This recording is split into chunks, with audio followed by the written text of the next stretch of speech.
Hi നമസ്കാരം കൂട്ടുകാരെ, ഞാൻ കുറ്റിച്ചിറക്കാരനാണ്. ഇന്നൊരു സ്പെഷ്യൽ വീഡിയോ ആയിട്ടാണ് ഞാൻ നിങ്ങളുടെ മുമ്പിൽ വന്നിരിക്കുന്നത്.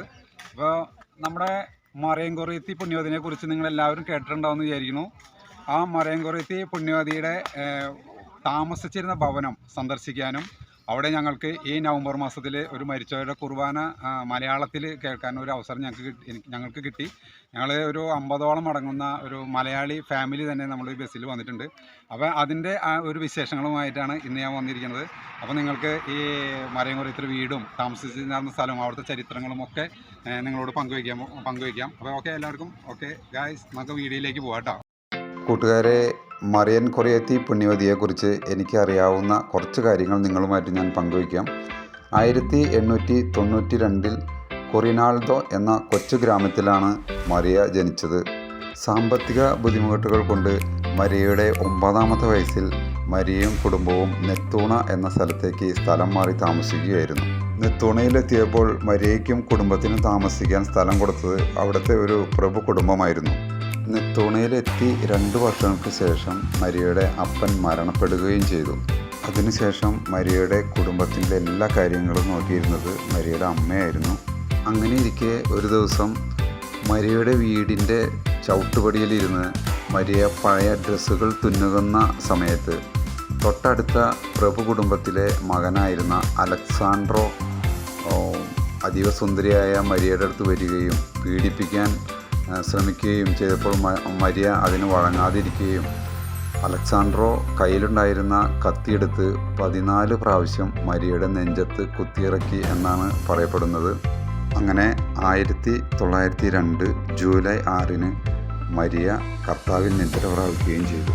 29 വർഷത്തെ ജയിൽ ശിക്ഷയ്ക്കിടയിൽ തന്നെ അലക്സാൻഡ്രോ മാനസാന്തരപ്പെടുകയും ജയിൽ ശിക്ഷ കഴിഞ്ഞ് പുറത്ത് ഇറങ്ങിയതിന് ശേഷം മരിയയുടെ അമ്മയെ പൂർണ്ണമായിട്ടും നോക്കിയത് അലക്സാൻഡ്രോ തന്നെയാണ് എന്നാണ് പറയുന്നത്. മരിയയുടെ ശവകുടീരത്തിനരികിൽ ഒരുപാട് ഭക്തജനങ്ങൾ വന്ന് പ്രാർത്ഥിക്കുകയും ആ പ്രാർത്ഥിക്കുന്നവർക്ക് ഒരുപാട് പേർക്ക് ഒരുപാട് ദൈവാനുഗ്രഹം ഉണ്ടാവുകയും ചെയ്തു എന്നാണ് പറയപ്പെടുന്നത്.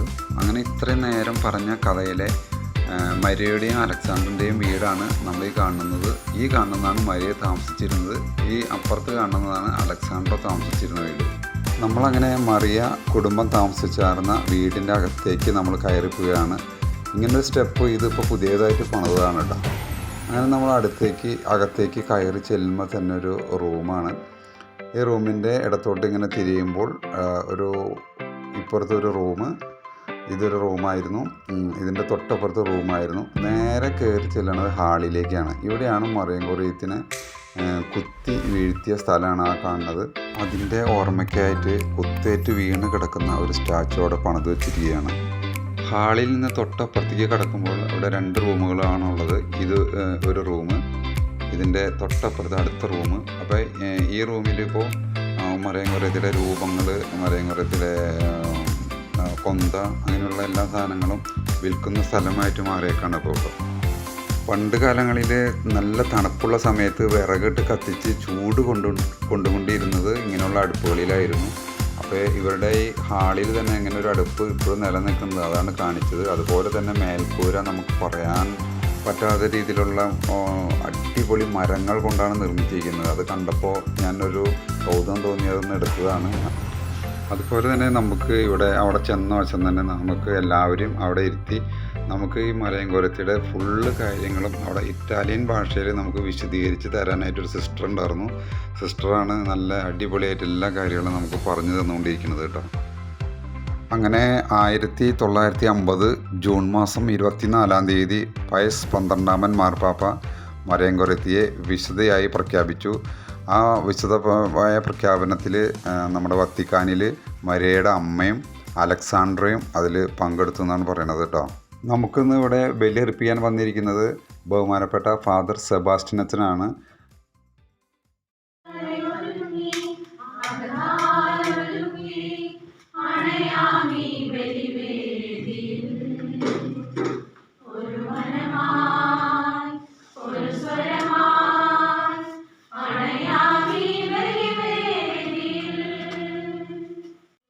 ഉപകരണങ്ങളായി പാപത്തിന് സമർപ്പിക്കരുത്. പ്രത്യുത മരിച്ചവരിൽ നിന്ന് ജീവൻ പ്രാപിച്ചവരായി നിങ്ങളെ തന്നെയും നീതിയുടെ ആയുധങ്ങളായി നിങ്ങളുടെ അവയവങ്ങളെയും ദൈവത്തിന് സമർപ്പിക്കുവിൻ. സമാധാനം നിങ്ങളോടുകൂടെ. അറിയിച്ച നമ്മുടെ കർത്താവ് ഈശോ മിശിഹായുടെ പരിശുദ്ധ സുവിശേഷം. 6-ാം അധ്യായം വാക്യങ്ങൾ 41 മുതൽ. നല്ല വൃക്ഷം ചീത്ത ഫലങ്ങൾ പുറപ്പെടുവിക്കുന്നില്ല, ചീത്ത വൃക്ഷം നല്ല ഫലങ്ങളും ഓരോ വൃക്ഷങ്ങളും ഫലം കൊണ്ട് തിരിച്ചറിയുന്നു. മുൾച്ചെടിയിൽ നിന്ന് അത്തിപ്പഴമോ ഞെരിയിൽ നിന്ന് മുന്തിരിപ്പഴമോ ലഭിക്കുന്നില്ലല്ലോ. നല്ല മനുഷ്യൻ എന്റെ ഹൃദയത്തിലെ നല്ല നിക്ഷേപത്തിൽ നിന്ന് നന്മ പുറപ്പെടുവിക്കുന്നു, ചീത്ത മനുഷ്യൻ തിന്മയിൽ നിന്ന് തിന്മ പുറപ്പെടുവിക്കുന്നു.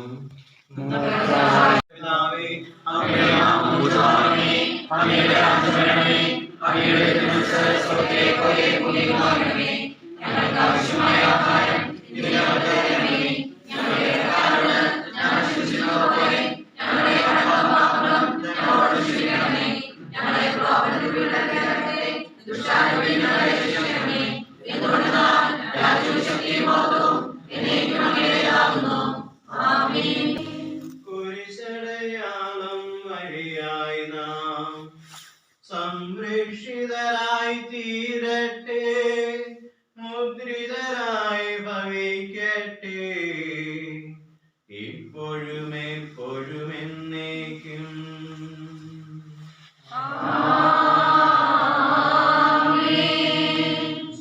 അപ്പോൾ കുർബാനയൊക്കെ കഴിഞ്ഞ് ഞങ്ങൾ മറയൻകൊരയത്തിലെ വീട്ടിൽ നിന്ന് പുറത്തു പോകാനുള്ള പരിപാടിയിലാണ്. അതിൻ്റെ ഇടയ്ക്ക് നിങ്ങൾക്ക് ഒരു സംഭവം കൂടി ഞാൻ വ്യക്തമായിട്ട് കാണിച്ചു തരാൻ പോവാം. ഈ കാണുന്ന മറയൻകൊരയത്തിയുടെ ഈ കുത്തേറ്റ് വീണ് കിടക്കുന്ന ഈ സ്ഥലത്തിൻ്റെ നേരെ ഓപ്പോസിറ്റ് നോക്കി കഴിഞ്ഞാൽ നിങ്ങൾക്കൊരു ഡോറ് കാണാൻ സാധിക്കും. ഇതാണ് ഈ ഡോറ്. ഇതിലാണ് ശരിക്കും മറയൻകൊരയത്തിലെ വീട്ടിലേക്ക് ഉള്ള പ്രവേശനം, കയറി വരാനുള്ള വഴി. ഇപ്പോൾ അത് അടച്ചിട്ടിരിക്കുകയാണ്. ഈ സ്റ്റെപ്പ് വഴിയാണ് നമ്മൾ അകത്തേക്ക് കയറി പോകേണ്ടത്.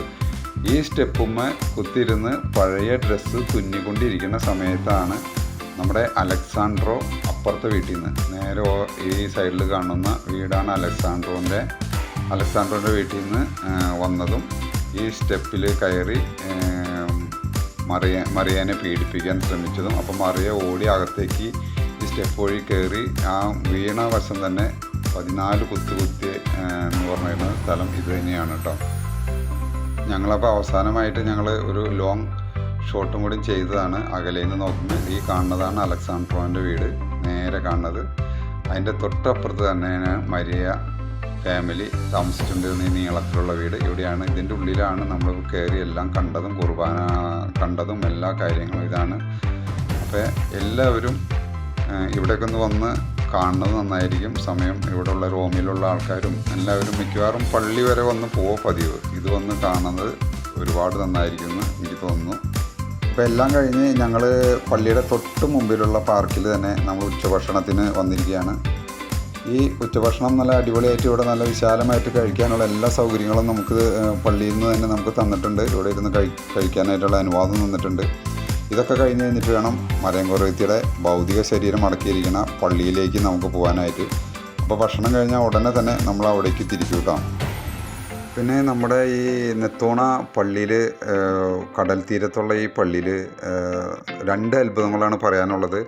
ഒന്നെന്ന് പറയുന്നത് ഈ കടൽ മാർഗം ബോട്ടിൽ ഒരു മാതാവിൻ്റെ പ്രതിമ വേറൊരു പള്ളിയിലേക്ക് കൊണ്ടുപോകുന്ന വഴി ഈ പള്ളിയുടെ നേരെ ഫ്രണ്ടിലെത്തിയപ്പോൾ ഈ ബോട്ട് ഓഫായി പോയി എന്നാണ് പറയണത്.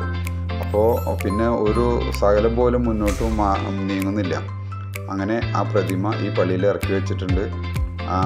പിന്നെ മറയൻകൊരയത്തിയുടെ ഭൗതിക ശരീരം ഈ പള്ളിയിൽ വെച്ചിട്ടുണ്ട്. ഇങ്ങനെ 2 അത്ഭുതമാണ് ഈ പള്ളിക്ക് പറയാനുള്ളത് കേട്ടോ.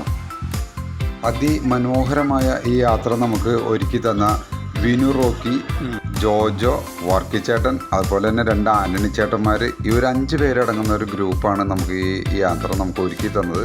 അതുപോലെ തന്നെ നമുക്ക് ഇന്നത്തെ ഈ ദിവസം ദിവ്യബലി അർപ്പിക്കാനായിട്ട് എത്തിച്ചേർന്ന ബഹുമാനപ്പെട്ട ഫാദർ സെബാസ്റ്റ്യൻ തടത്തിൽ, ഇവർക്ക് എല്ലാവർക്കും എൻ്റെ ഹൃദയം നിറഞ്ഞൊരു നന്ദി രേഖപ്പെടുത്തിക്കൊണ്ട് ഈ വീഡിയോ ഞാനിവിടെ അവസാനിപ്പിക്കുന്നു.